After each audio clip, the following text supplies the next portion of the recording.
الحمد للہ نحمده ونصلي ونسلم على رسوله الكريم اللهم رب اشرح لي صدري ويسر لي امري واحلل عقدة من لساني يفقهوا قولي اما بعد فاعوذ بالله من الشيطان الرجيم بسم الله الرحمن الرحيم فاسألوا اهل الذكر ان كنتم لا تعلمون صدق اللہ مولانا العظیم وصدق رسولہ النبی الکریم الامین ونحن علی ذالک لمن الشاہدین والشاکرین والحمد للہ رب العالمین۔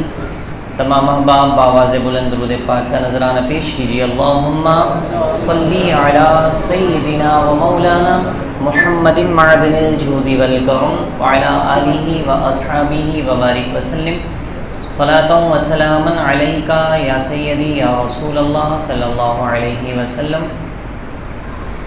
نماز کی شرائط کے حوالے سے آپ احباب کی خدمت میں گفتگو کی جا رہی تھی اور نماز کی پہلی شرط طہارت کے حوالے سے بالتفصیل ذکر کرنے کا شرف حاصل کیا۔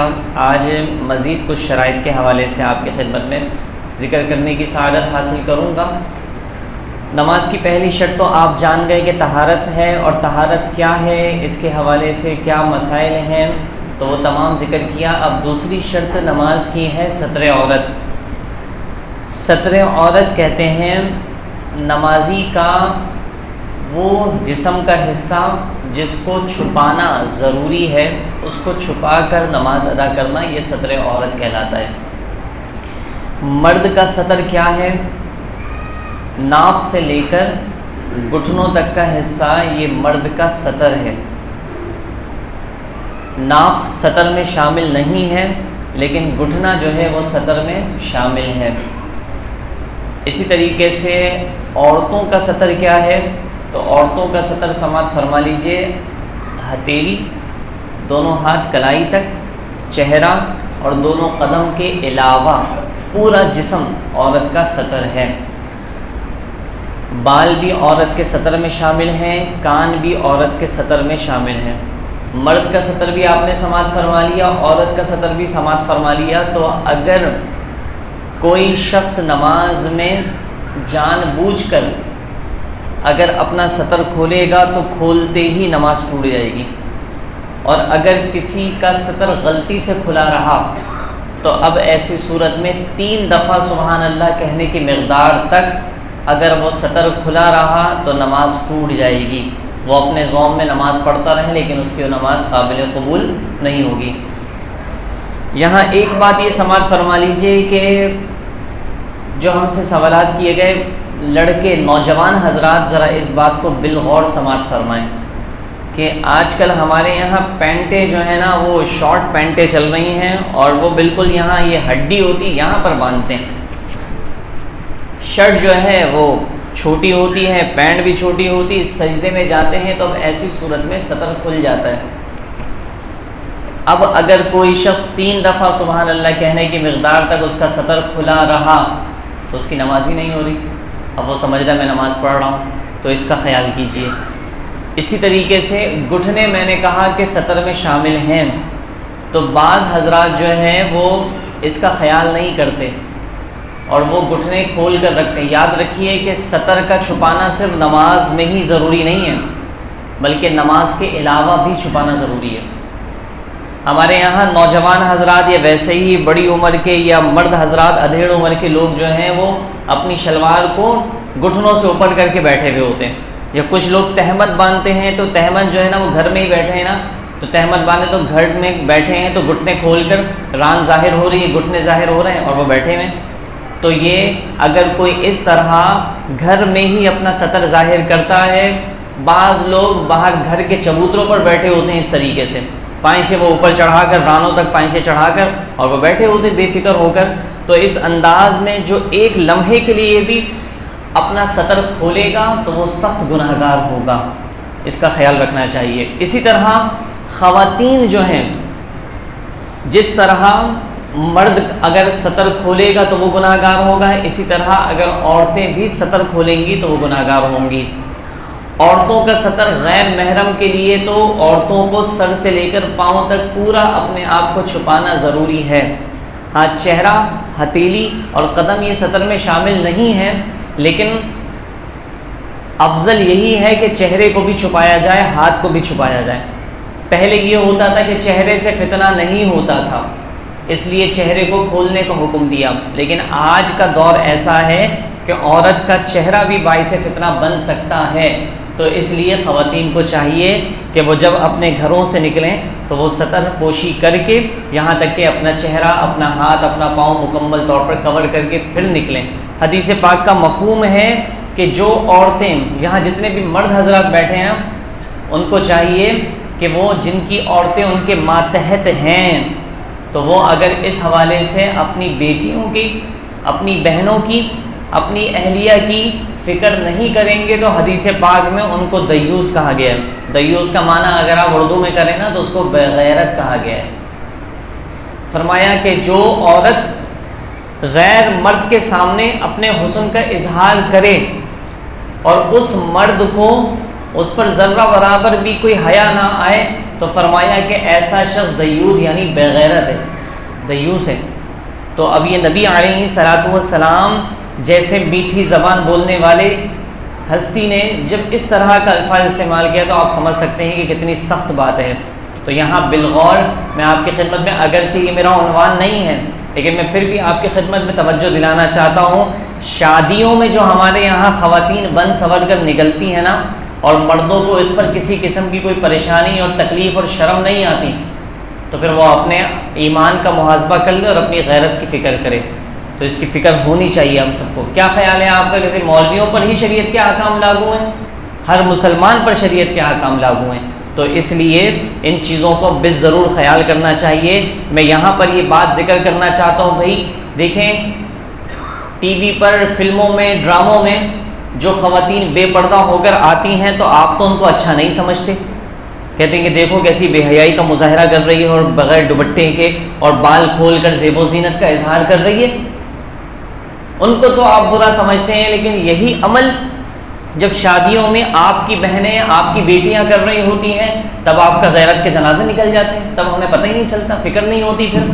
تو لہٰذا جو حکم بغیرتی کے حوالے سے دوسروں پر لاگو ہوگا وہی حکم تو ہم پر بھی لاگو ہوگا نا. تو اس کی فکر کرنی چاہیے. یہ آپ کی کل بروز محشر رب تبارک و تعالیٰ کی بارگاہ میں جواب دینا ہوگا. کلکم راعی و کلکم مسئول، فرمایا نبی کریم صلی اللہ علیہ وسلم نے کہ ہر حاکم کے لیے، ہر حاکم سے اس کی رعایا کے بارے میں سوال کیا جائے گا. آپ اپنے گھر کے حاکم ہیں تو آپ کے ماتحت جتنے لوگ ہیں نا تو ان کے بارے میں آپ سے سوال کیا جائے گا. آپ اگر فکر نہیں کریں گے تو کل بروز محشر رب کی گرفت میں آپ بھی مبتلا ہو سکتے ہیں. تو سطر کا معنی آپ سمجھے کہ عورت کا جسم پورا سطر ہے سوائے ہتھیلی چہرے کے. اسی طرح بعض خواتین اگر کوئی ایسا ہلکا دوپٹہ پہن کر نماز پڑھتی ہیں جس سے ان کے بال کی رنگت اور بال کی سیاہی ظاہر ہوتی ہے تو ایسی صورت میں ان کی نماز نہیں ہوگی. یا بعض خواتین اس طرح دوپٹہ پہنے کہ ان کا کان ظاہر ہو رہا ہے تو اب ایسی صورت میں بھی نماز نہیں ہوگی. اسی طریقے سے خواتین جو ہاف سلپ شرٹ پہنتی ہیں تو وہ اگر چادر اوڑھ کر شرٹ ہاف سلپ ہے اور پوری بڑی چادر پہن لی ہے اور اس انداز میں نماز پڑھ رہی ہے کہ پوری نماز میں ان کا ہاتھ چادر سے باہر نہیں نکل رہا تو اب تو نماز ہو جائے گی. لیکن اگر وہ آدھی آستینوں والی شرٹ پہنی ہے اور چادر اوڑھی ہوئی ہے لیکن دوران نماز اگر ان کا ہاتھ چادر سے باہر نکلے گا تو ایسی صورت میں ان کی نماز ٹوٹ جائے گی، کیونکہ صرف عورت کا کلائی تک ہاتھ جو ہے نا سطر نہیں ہے، اس کے علاوہ یہ کلائی سے اوپر کا حصہ، بازو، یہ سب عورت کا سطر ہے. تو لہٰذا گھر والوں کو آپ کو چاہیے کہ اپنی ماؤں بہنوں کو، بیٹیوں کو ان تمام مسائل سے آگاہ کریں، ان کو بتائیں. اسی طریقے سے یہ تو ہو گیا سطر کی باتیں. سطر کے حوالے سے میں نے آپ کی خدمت میں مسئلہ ذکر کر دیا. اگلی شرط ہے نماز کی، سطر عورت کے بعد ہے استقبال قبلہ. استقبال قبلہ ہے نمازی کا قبلے کی طرف رخ کر کے نماز پڑھنا، یہ بھی نماز کی شرط ہے. استقبال قبلہ کا مطلب یہ ہے کہ آپ کعبے کے سامنے ہوں اور کم سے کم آپ کا جو آپ کی ڈائریکشن ہے وہ 45 ڈگری سے باہر نہ نکلے. 45 ڈگری اگر میں آپ کو سمجھانے کے لیے کہوں تو میں جہاں کھڑا ہوں یہاں سے لے کر یہ جو پلر ہے، یہ والا پلر آپ سپوز کر لیں اور یہ پلر سپوز کر لیں، یہاں سے لے کر ایک لائن کھینچ دی جائے، تو اگر سامنے کعبہ ہو اور یہ لائن کھینچی ہوئی ہو اور میں یہاں پر کھڑا ہوں، تو اگر میری ڈائریکشن ایسے ہو گئی کہ میں اس لائن سے باہر نکل گیا تو سمجھیے کہ آپ کا سینہ کعبے سے پھر گیا، تو اب آپ کی نماز نہیں ہوگی۔ اسی طرح اگر میں اس طرف یہ جو لائن کھینچی ہے یہاں سے لے کر وہاں تک اس ڈائریکشن سے باہر نکل گیا تو آپ کی نماز ٹوٹ جائے گی، کیونکہ آپ کعبے سے پھر جائیں گے۔ تو اب یہ اس لیے مسئلہ ذکر کیا کہ بعض لوگ آنکھیں بند کر کے نماز پڑھتے ہیں، اور نماز پہلی رکعت میں تو ان کی ڈائریکشن سامنے ہو گئی، لیکن جب وہ چوتھی رکعت میں پہنچتے ہیں تو ان کی ڈائریکشن کہیں سے کہیں ہو جاتی ہے۔ تو اس لیے آنکھیں بند کر کے اگر نماز کوئی پڑھتا ہے خشوع و خضوع کے لیے تو ڈائریکشن کا خاص طور پر خیال رکھیں۔ اسی طریقے سے ہمارے ایک نمازی ہیں، میں نے دیکھا ان کو کہ وہ جناب نماز پڑھ رہے تھے، ظاہر سی بات ہے ان کو پتہ نہیں چلا، اور وہ نابینا ہے، نظر نہیں آتا انہیں، تو اب وہ نماز پڑھ رہے ہیں، دوران نماز وہ تھوڑا سا ان کی ڈائریکشن چینج ہو گئی، لیکن اتنی چینج نہیں ہوئی کہ وہ ان کا سینہ کعبے سے پھر جائے۔ تو کسی صاحب نے آئے اور ان کو دوران نماز ان کو سیدھا کر دیا۔ تو یہ یاد رکھیے، اگر کوئی شخص اس طرح نماز پڑھ رہا ہے کہ اس کی ڈائریکشن قبلے سے باہر نہیں ہے تو اس کو سیدھا کرنے کی اجازت نہیں ہے۔ ضمناً یہ بھی مسئلہ سماعت فرما لیں، بعض لوگ نماز پڑھتے ہیں، نماز پڑھنے کے دوران ان کی ٹوپی اتر جاتی ہے سر سے، اور جو ہے نا کوئی آتا ہے وہ ٹوپی اٹھا کر اس کے سر پہ رکھ دیتا ہے، تو یہ ٹوپی اٹھا کر اس کے سر پہ رکھنے کی بھی اجازت نہیں ہے، کیونکہ آپ اس کو سیدھا کریں گے یا اس کے سر پر ٹوپی رکھیں گے تو اس کی توجہ بٹے گی، اور توجہ بٹے گی، دھیان نماز سے ہٹے گا تو اس کا گناہ آپ کے سر جا سکتا ہے۔ تو اس لیے وہ نماز پڑھا تو نماز پڑھنے دیں۔ ہاں، جس کی ٹوپی گر گئی ہے وہ اگر ایک ہاتھ سے اٹھا کر ٹوپی پہن سکتا ہے تو چاہیے کہ وہ اٹھا کر پہن لے، دونوں ہاتھ استعمال نہیں کر سکتا۔ تو یہ ہو گیا استقبال قبلہ کے حوالے سے۔ اور یاد رکھیے، جس طریقے سے قبلہ زمین پر ہے اسی طریقے سے ساتوں زمین کے اندر بھی کعبہ ہی ہمارا قبلہ ہے، ساتوں آسمان کے اوپر بھی کعبہ ہمارا ہی قبلہ ہے۔ ایسا نہیں ہے کہ کوئی اگر چوتھے مالے پر جا کر نماز پڑھ رہا ہے تو اس کو نیچے کی طرف ڈائریکشن کرنی پڑے گی، ایسا نہیں ہے۔ کعبے کے قریب جتنی بھی بلڈنگیں ہوتی ہیں تو آپ نماز پڑھ رہے ہیں تو کعبہ تو نیچے، آپ وہ 17ویں 18ویں 20ویں 22ویں مالے پر نماز پڑھ رہے ہیں تو آپ کو ڈائریکشن نیچے کی طرف کرنے کی ضرورت نہیں ہے، سامنے آپ جو نماز پڑھیں گے تو سامنے ہی آپ کا قبلہ اور کعبہ ہے۔ تو یہ کچھ استقبال قبلہ کے حوالے سے بات ہو گئی۔ اسی طریقے سے نماز کا وقت ہونا، یہ بھی شرط ہے نماز کی۔ نماز کا وقت ہونے سے مراد یہ ہے کہ جو نماز آپ پڑھ رہے ہیں اس نماز کا وقت ہونا ضروری ہے نماز ادا کرنے کے لیے۔ اگر وقت نکل جائے تو آپ سب جانتے پھر وہ ادا نہیں کہلائے گی، پھر کیا کہلائے گی؟ قضا کہلائے گی۔ اب وقت کیا ہے اس کو بھی سمجھ لیں۔ ہر نماز کا وقت، بہت سارے لوگوں کے اندر بڑی یہ کنفیوژن، بعض لوگ سمجھتے ہیں جماعت نکل گئی، جماعت کا وقت ختم ہو گیا تو اب جناب نماز کا وقت بھی ختم ہو گیا، تو اب ایسا نہیں ہے۔ بعض لوگ سمجھتے ہیں کہ عشاء کی نماز کا وقت جو ہے وہ سونے تک ہے، جیسے ہی اگر ہم سو گئے تو نماز کا وقت ختم ہو گیا، 12 بجے تک اگر عشاء کی نماز نہیں پڑھی تو نماز کا وقت ختم ہو گیا۔ اسی طریقے سے مغرب کی نماز اندھیرا ہو گیا تو اب مغرب کی نماز کا وقت ختم ہو گیا۔ تو نماز کے وقت کے حوالے سے بغور سماعت فرما لیجئے اور اس کو یاد رکھیے، دوسروں کو بتائیں بھی۔ فجر کی نماز کا وقت صرف جلدی ختم ہوتا ہے، فجر کی نماز کا وقت جلدی ختم ہوتا ہے، اور اس کے علاوہ طلوع آفتاب جب ہوتا ہے تو فجر کا وقت ختم ہو جاتا ہے، سورج نکلا فجر کا وقت ختم، تو اس کا وقت جلدی ختم ہوتا ہے۔ ظہر کا وقت عصر تک رہتا ہے، ظہر کا وقت کب تک رہتا ہے؟ عصر تک رہتا ہے۔ کوئی 3 بجے آ کر پوچھتا ہے حضرت وہ نماز کا وقت ہے ظہر کا، وہ سمجھتا ہے شاید 3 بجے اب نماز کا وقت ختم ہو گیا، 2 بجے نماز کا وقت ختم ہو گیا، تو ظہر کا وقت عصر تک رہتا ہے، عصر کا وقت مغرب تک رہتا ہے، مغرب کا وقت عشاء تک رہتا ہے، اور عشاء کا وقت فجر تک رہتا ہے۔ نہ ہی عشاء کا وقت سونے سے عشاء کا وقت ختم ہوتا ہے اور نہ ہی 12 بجے کے بعد عشاء کا وقت ختم ہوتا ہے۔ تو آپ اگر مغرب پڑھ کر بالفرض سو گئے، کسی بھی وجہ سے نیند آ گئی آپ کو اور آپ کی آنکھ رات 1 بجے کھلی، تو آپ بالکل بغیر کسی کراہت کے آپ وہ نماز پڑھیں گے تو آپ کی نماز عشاء کی درست ہو جائے گی۔ تو یہ نماز کے وقت کے حوالے سے تھا۔ آخری اگلی شرط ہے نماز کی نیت۔ نیت کہتے ہیں، نیت بھی شرط ہے، نیت دل کے ارادے کو کہتے ہیں۔ یاد رکھیے کہ آپ کے دل میں جو بات ہے نا وہ نیت ہے۔ آپ زبان سے جو کہہ رہے ہیں تو زبان سے کہہ لینا بہتر ہے، لیکن اگر زبان سے کہنے میں غلطی ہو گئی تو اس غلطی کی شرعی طور پر کوئی حیثیت نہیں ہے۔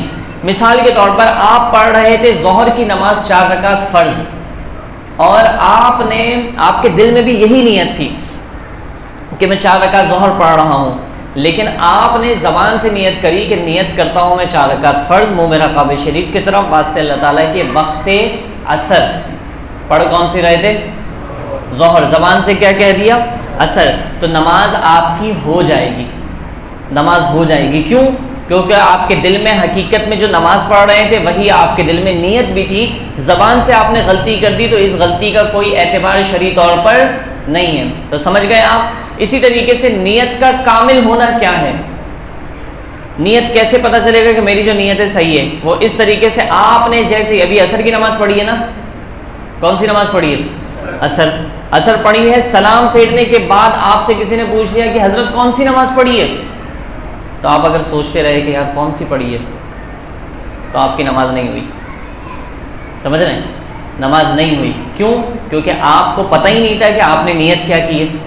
اسی طریقے سے آپ نماز تو پڑھ رہے تھے، آپ نے اللہ اکبر کہہ کے نیت مان لی، اب نیت باندھنے کے بعد اب سوچ رہے ہیں کہ یار میں پڑھ کون سی نماز رہا ہوں، تو ویسی صورت میں بھی آپ کی یہ نیت کامل نہیں ہوئی ہے۔ تو اس انداز میں آپ کی نیت نہیں ہوگی، ورنہ اگر آپ کے دل میں پکی نیت تھی کہ میں فلاں نماز پڑھ رہا ہوں اور آپ وہی نماز پڑھ رہے ہیں تو ایسی صورت میں آپ کی نماز ہو جائے گی۔ یا پھر یوں ہو جائے کہ آپ پڑھ رہے تھے ظہر کی نماز، لیکن آپ نے کبھی ایسا ہوتا ہے نا کہ جناب ظہر کی نماز میں ایسا موسم ہوتا ہے کہ ایسا لگتا ہے کہ عصر کا وقت ہے، تو آپ چل رہے تھے کن خیالوں میں، تو آپ آئے، آپ نے نیت مان لی، عصر کی نیت مان لی، پھر آپ نے سوچا چلو اب تو باندھ لیے، اب تو پڑھ لیتا ہوں ظہر ہو جائے گی، تو آپ کی ظہر نہیں ہوگی، کیونکہ آپ سمجھے عصر کی اور وقت ظہر کا تھا، پڑھنا ظہر چاہ رہے تھے۔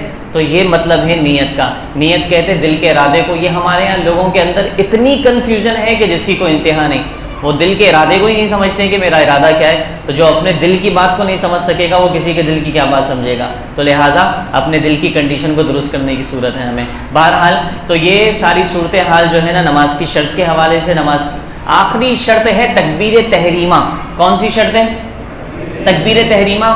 تکبیر تحریمہ کا مطلب ہے نماز شروع کرنے کے لیے سب سے پہلے جو اللہ اکبر کہا جاتا ہے اسے تکبیر تحریمہ کہتے ہیں۔ تو یہ نماز کی آخری شرط ہے اور یہ نماز کا پہلا فرض بھی ہے۔ تو انشاءاللہ کل جو ہے ہم نماز کے فرض کے حوالے سے بات کریں گے، تو اس میں جو پہلا فرض ہے تکبیر تحریمہ، تو اس کے حوالے سے بالتفصیل ذکر کیا جائے گا۔ اب تک ہم نے جو سنا ہے اللہ تبارک و تعالیٰ سے دعا ہے کہ سمجھ کر عمل کرنے کی توفیق عطا فرمائے۔ سوالات کی طرف چلتے ہیں۔ ناخن کاٹنے کا کوئی وقت مقرر ہے؟ ناخن کاٹنے کا کوئی وقت مقرر نہیں ہے، آپ کاٹ سکتے ہیں۔ ہاں علماء فرماتے ہیں کہ بدھ کے دن ناخن کاٹنے سے بچنا چاہیے۔ ہاں یہ ضرور ہے کہ 40 دن سے پہلے ناخن کاٹ لیے جائیں، 40 دن سے پہلے ناخن کاٹ دیے جائیں۔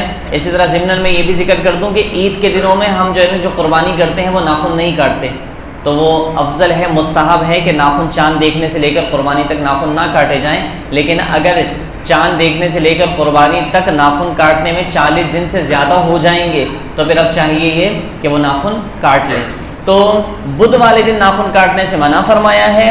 منع یوں فرمایا ہے کہ بزرگان دین نے اپنا مشاہدہ ذکر کیا کہ جو شخص بدھ والے دن ناخن کاٹتا ہے تو ممکن ہے کہ اس کو برس کی بیماری میں مبتلا کر دیا جائے یا برس کی بیماری میں مبتلا ہو جائے، ممکن ہے۔ تو لیکن اگر منگل والے دن 40 دن ہو گئے تھے اور بدھ کو نہیں کاٹے گا تو اب 41 دن ہو جائیں گے، تو اب چاہیے کہ منگل کو کاٹ لیں، یا پھر بدھ والے دن بھی اگر نہیں کاٹے گا تو 40 دن ہو جائیں گے، تو چاہیے کہ اب وہ بدھ والے دن ناخن کاٹ لے۔ ویسے کوئی وقت متعین نہیں ہے اس کے لیے۔ انتقال کے بعد میت کو کتنی دیر تک رکھ سکتے ہیں؟ دیکھیں انتقال کے بعد میت کو بالکل بھی نہیں رکھ سکتے اگر کوئی واقعی شرعی عذر نہیں ہے تو، کیونکہ حضور علیہ السلام کا فرمان ہے کہ نبی علیہ السلام نے 3 کاموں کے حوالے سے جلدی کرنے کا حکم فرمایا۔ نماز کا وقت ہو تو فوراً نماز پڑھو، تمہارے بچے شادی کے قابل ہو جائیں تو فوراً سے پہلے ان کی شادی کرو، اور جب تمہارے یہاں کسی کا انتقال ہو جائے تو فوراً سے پہلے اس کی تدفین کرو۔ تو ہمارے یہاں جو انتظار کیا جاتا ہے نا کہ فلاں عزیز آ جائے، فلاں عزیز آ جائے، یہ اس کی شریعت میں کوئی حیثیت نہیں ہے، تو آپ انتظار کرتے ہیں تو یہ اس شریعت کو پسند بھی نہیں ہے۔ تو لہٰذا چاہیے یہ کہ آپ وہ شخص، میں اس پر بہت لمبی چوڑی گفتگو کر سکتا ہوں، وہ جو بیٹا ہے وہ ابا سے سالوں سال ناراض تھا، لیکن آج ابا کا انتقال ہو گیا تو کہتا رک جاؤ میں آنکھیں پہرا چہرہ دیکھ لوں پھر اس کے بعد تدفین کرنا. اب کیا فائدہ چہرہ دیکھنے کا بھائی؟ جب چہرہ دیکھنا تھا، جب آ کر خدمت کرنی تب تمہیں خیال آیا نہیں. اب ابا مر گئے ہیں تو تمہیں فکر ہو رہی ہے کہ چلو یار آ کے چہرہ تو دیکھ لوں. چہرہ دیکھنے سے کیا ہو جائے گا؟ تو لہٰذا بہتر یہی ہے کہ والدین کے حق میں اگر آپ کے والدین دنیا سے رخصت ہو گئے تو افضل یہی ہے کہ ان کو مزید تاخیر کر کے ان کو تکلیف نہ دی جائے، فوراً سے پہلے ان کی تدفین کر دی جائے. مرنے کے بعد بیوی کا چہرہ شوہر دیکھ سکتا ہے؟ مرنے کے بعد بالکل بیوی کا چہرہ شوہر دیکھ سکتا ہے. بیوی کا چہرہ کوئی مسئلہ نہیں ہے. اور یہ بھی ہمارے یہاں کنفیوژن ہے کہ جناب بیوی کا جیسے انتقال ہوا تو نکاح ختم ہو گیا، شوہر نامحرم ہو گیا. شوہر نامحرم نہیں ہوتا، انتقال ہونے کے بعد بھی وہ شوہر محرم ہی رہے گا. تو لہٰذا چہرہ بھی دیکھ سکتا ہے، کندھا بھی دے سکتا ہے، قبر میں بھی اتار سکتا ہے. ہاں غسل جو ہے وہ عورت ہے تو اس کو عورت ہی غسل دے. اگر کوئی عورت غسل دینے والی نہیں ہے تو پھر اب ایسی صورت میں وہ شوہر غسل دے، ورنہ بالکل چہرہ دیکھا جا سکتا ہے. نامحرم حضرات جو ہیں وہ عورت کا چہرہ نہیں دیکھ سکتے. خاتون میت کو دفناتے وقت قبر کے قریب کون لوگ ہو سکتے ہیں؟ جی بالکل، جو محرم حضرات ہیں وہی قریب ہوں. اور باقی کچھ لوگوں کو بڑا شوق ہوتا ہے ہر کام میں آگے آگے بڑھنے کا، اور وہ نہ جناب کسی کا انتقال ہو جائے تب بھی وہ بڑے آگے آگے رہتے ہیں. ٹھیک ہے، اچھی بات ہے، لیکن اگر وہ محرم ہے خاتون کے تو پھر وہ پیچھے پیچھے رہیں، یہ ان کے لیے زیادہ اچھا. وہ سمجھتے ہیں آگے بڑھ کے سارا کام کرواؤں گا نا زیادہ ثواب ملے گا. تو جو محرم ہیں ان کے لیے چاہیے کہ وہ آگے بڑھ کر سارے کام کروائیں. جو نامحرم حضرات ہیں ان کو پیچھے رہنا چاہیے. کسی کو عبد ہوگن ایک انگریز ریسلر کا نام ہے، کہنا کیسا، جبکہ عبد صرف اللہ کے صفاتی نام کے ساتھ لگایا جاتا ہے؟ ہوگن کے بندے، عبد ہوگن، تو یہ اچھا تو نہیں ہے. لیکن یہاں پر کسی کو کافر کے نام سے پکارنا، پیچھے ہم نے بتایا تھا کہ کافر کے نام سے پکارنا یہ بھی طریقہ درست نہیں ہے، نہیں پکارنا چاہیے. اور اس پر یقیناً کوئی حکم کفر تو نہیں لگے گا، بشرط یہ کہ وہ اس نیت کے ساتھ نہ کہہ رہا ہو کہ وہ خدا ہوگن کو نعوذ باللہ خدا مانتا ہو اور جناب وہ اس بندے کو اس کا بندہ مانتا ہو. تو اس نیت کے ساتھ اگر کوئی کہتا ہے پھر تو حکم کفر لگے گا. لیکن اگر ایسی کوئی نیت نہیں ہے تو پھر اس پر کوئی حکم نہیں لگے گا. لیکن پھر بھی یہ جملے کہنے نہیں چاہیے. اگر مقتدی آیا اور امام کو رکوع میں پایا تو وہ کچھ دیر تکبیر تحریمہ کے بعد قیام کرے گا یا ڈائریکٹ رکوع میں چلے جائے گا؟ اگر امام کو رکوع میں یا سجدے میں پایا تو بس اللہ اکبر کہے. اللہ اکبر کہنے کے بعد وہ ڈائریکٹ رکوع میں یا سجدے میں چلا جائے. اللہ اکبر کہہ لیا تو اب اس کا قیام تکبیر تحریمہ کی حالت میں قیام کرنا فرض ہے. تو اب جب اللہ اکبر کھڑے ہو کر کہے گا تو اب ایسی صورت میں اس کا قیام بھی ہو گیا، تکبیر تحریمہ بھی ہو گیا. یہاں تک کہ علماء فرماتے ہیں ہمارے یہاں اللہ اکبر کہہ کر ہاتھ باندھتے ہیں، پھر اس کے بعد اب رکوع میں یا سجدے میں جاتے ہیں. تو ہاتھ باندھنے کی حاجت نہیں ہے. ہاں ہاتھ باندھنے سے اگرچہ نماز بھی نہیں ٹوٹے گی، لیکن اللہ اکبر کہہ کر لوگ سمجھتے ہیں پہلے ہاتھ باندھوں اس کے بعد کچھ دیر رکوع اور پھر اس کے بعد ہم رکوع یا سجدہ کریں. تو ایسی شریعت کی طرف سے کوئی حکم نہیں ہے. آپ اللہ اکبر آپ نے کہا، اب ڈائریکٹ آپ رکوع میں چلے جائیں. تو یہ درست طریقہ ہے، رکنے کی حاجت نہیں ہے، ضرورت نہیں ہے. اگر کوئی صرف جبہ پہن کر نماز پڑھے جبکہ نیچے کچھ بھی نہ پہنا ہو تو نماز ہو جائے گی؟ جی دیکھیں، اگر جبہ پہنا ہوا ہے جس طرح تہبند ہوتی ہے، تو اگر کوئی خالی تہبند پہنے ہوئے ہیں تو اس کی نماز ہو جائے گی. جبہ پہنے ہوئے ہیں اور جبہ پہن کر اگر اس کا سطر ظاہر نہیں ہو رہا یا اتنا ہلکے کپڑے کا جبہ ہے کہ جس سے سطر پوشی نہیں ہو رہی ہے تب تو جبہ پہن کر نماز نہیں ہوگی. لیکن اگر جبہ موٹے کپڑے کا ہے تو اب وہ ٹخنوں تک موجود ہے تو کوئی مسئلہ نہیں، بالکل نماز پڑھی جا سکتی ہے. مسجد میں سوئچ بٹن لگے ہوتے ہیں تو لوگ اس کو بڑی بے دردی کے ساتھ استعمال کرتے ہیں کہ آواز پوری مسجد میں گونجتی ہے، ایسا کرنا کیسا؟ خیال کرنا چاہیے بھائی، مال مفت دل بے رحم ہو جاتا ہے ہمارا. تو مسجد کا مال مفت تو نہیں ہوتا نا، وہ بھی آپ کے پیسے سے ہی آتا ہے. جیسا کہ ہماری عوام جو ہے حکومت پاکستان کی جتنی بھی چیزیں ہوتی ہیں اس کی ایسی کی تیسی کر رہے ہوتے ہیں. وہ سمجھتے ہیں حکومت کا ہے، بھائی وہ ہمارا اپنا ہی ہے. تو مسجد کو جو بے دردی کے ساتھ استعمال کرے گا وہ سمجھتا ہے مسجد کا مال ہے، جیسے بھی چاہے استعمال کرے. وہ پیسہ تو آپ نے دیا نا. ہاں شاید ہو سکتا ہے وہ زیادہ کرتا ہو کہ جس نے 1 روپیہ مسجد میں نہیں دیا، تو وہ شاید بے دردی سے استعمال کرتا ہو. تو لہٰذا آپ کا پیسہ ہو یا نہ ہو، آپ مسجد کی چیزوں کو ادب اور احترام سے استعمال کریں، اس پہ بھی آپ کو انشاءاللہ اجر ملے گا. تو یہ درست نہیں ہے یہ طریقہ. ایک شخص وہ ہے جو رمضان میں پورا ایک قرآن یا اس سے زائد پڑھتا ہے، اور ایک شخص ایسا بھی ہے جو صرف پاؤ پارا ترجمہ و تشریح کے ساتھ پڑھتا ہے. تو زیادہ ثواب حاصل کرنے میں کون کامیاب رہا؟ جی یہ سوال کا جواب دیتا ہوں، پھر اس کے بعد ہم باقی سوال کے جوابات دیں گے۔ دیکھیں اگر کوئی ایسا شخص ہے جس نے قرآن پڑھ لیا ہے، بسا اوقات تو ریس لگی ہوئی ہوتی ہے، تو لوگ پوچھتے ہیں کہ ہاں بھائی تیرا کتنا قرآن ہوا، اور کہتا ہے کہ ہاں میرے تو 3 ہو گئے، وہ کہتا ہے میرے 5 ہو گئے، تم نے ابھی 3 پڑھے، تو یہ ریس لگی ہوئی ہوتی ہے ہمارے یہاں۔ تو بھائی قرآن کو یاد رکھیے، قرآن کو صرف پڑھنا مقصد نہیں ہے، قرآن 3 کاموں کے لیے ہے۔ ایک آپ اس کو پڑھیں ثواب حاصل کرنے کے لیے، دوسرا اس کو سمجھیں، اور تیسرا اس پر عمل کریں۔ تو ایسا شخص ہے جس نے یعلمون تعلمون کی گردانیں کرنا شروع تو کر دی ہیں، اس کو پتہ نہیں ہے کہ میں کیا پڑھ رہا ہوں کیا نہیں پڑھ رہا، اور جناب اس کے بعد جو ہے نا وہ لوگوں کو بتائے کہ اس دفعہ میں نے 5 قرآن پڑھنی ہے، 10 قرآن پڑھنی ہے، اپنی واہ واہ اور شیخی بگاڑنے کے لیے وہ یہ سارے کام کرے۔ اور دوسرا شخص وہ ہے کہ جس نے پڑھا ہے، ایک پاؤں ہی پڑھا ہے لیکن سمجھ کر پڑھا ہے، تو یقیناً بغیر سمجھے پڑھنے والے سے افضل سمجھ کر پڑھنے والا ہے۔ یہ تو ہماری عقل بھی اسی بات کو تسلیم کرتی ہے، اور شریعت نے بھی ایسا ہی افضل کہا ہے۔ ہاں اگر کوئی ایسا ہے جو ثواب کی نیت سے بھی پڑھ رہا ہے، بالکل صحیح تلفظ کے ساتھ پڑھ رہا ہے، لیکن اس نے صرف ایک سپارہ پڑھا ہے، سمجھا نہیں ہے، اور دوسرا وہ ہے کہ جس نے پڑھا بھی ہے اور صرف ایک پاؤں سمجھا ہے، تو یقیناً سمجھ کر پڑھنے والا زیادہ افضل ہوا۔ تو یہ کچھ مسائل تھے جو میں نے آپ کی خدمت میں ذکر کیے۔ انشاءاللہ کل مزید مسائل کے ساتھ اور نماز کے حوالے سے مزید باتوں کے ساتھ آپ کی خدمت میں حاضر ہوں گا۔ اللہ تبارک و تعالیٰ سے دعا ہے کہ ہم نے جو کچھ سنا، سیکھا، سمجھا، اس کو یاد رکھ کر عمل پیرا ہو کر دوسروں تک پہنچانے کی توفیق عطا فرمائے۔ آمین بجاہ النبی الامین، وآخر دعوانا ان الحمد للہ رب العالمین۔